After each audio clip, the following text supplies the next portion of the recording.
Hi, everyone. Today I'm going to talk about my personal learning environment, growth, and reflection. As I want to start with kind of showing you my first personal learning environment that I made.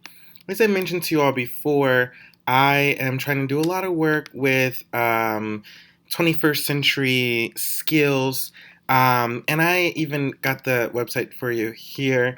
And my skills that I mainly involve in my PhD work and just in general is the learning skills right here. I focus on critical thinking, creativity, collaboration, communication.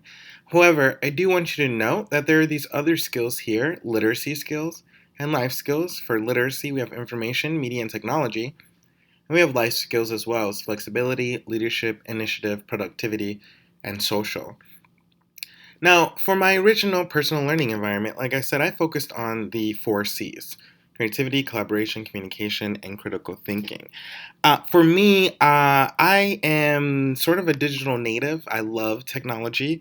I work in an innovative school district in which we have an engaged classroom, which means that we have one-to-one computers or iPad and access to iPads. We have instructional coaches who help us and guide us towards really utilizing technology in our classrooms. In fact, today I was able to actually lead a professional development for several new engaged classroom teachers, and I focused on the technology tools that they can use in their own classroom. Also, I tend to be an innovator and an early adopter when it comes to using technology. That's why I feel like this personal learning environment is very big already. And I actually forgot to include some that I later included. Now, in my own classroom, I use all of these tools here. Um, no matter what, it follows the SAMR model. I'm either substituting, I'm either augmenting. A lot of this I'm substituting, and I think you need to start at substitution in order to get to modification and redefinition. Now, for my growth, I want to show you my new personal learning environment. I kind of went crazy. I just did everything and anything I was aware of.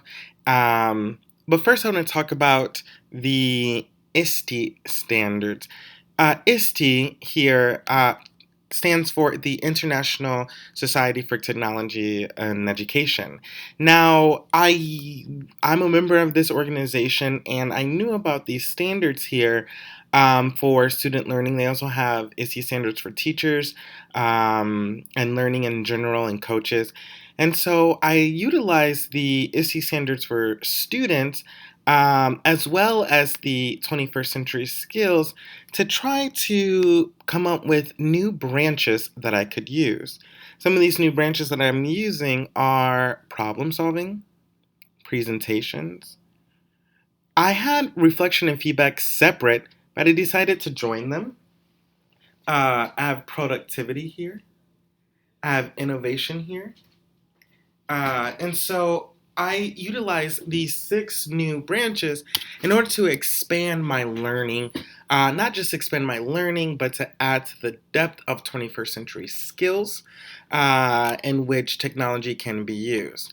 And so you can see here that I have quite a few new tools and new branches to help guide and facilitate that learning.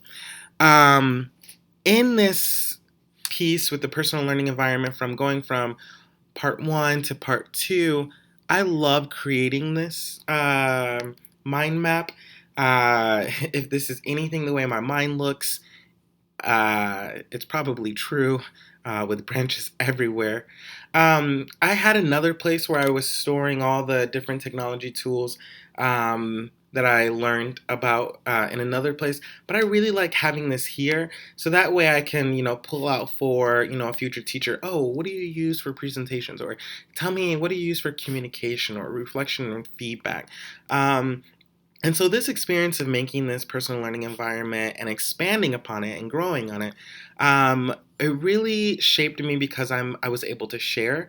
I am a teacher at heart, and I love teaching everyone, whether it be students or teachers. In fact, I want to be a professor one day and hopefully share and teach a Cal class. Actually, it's kind of what I'm going to getting my PhD for. Um, and so, with that said, this is my personal learning environment part two, and I just share it with you my growth and reflection. Thanks for listening.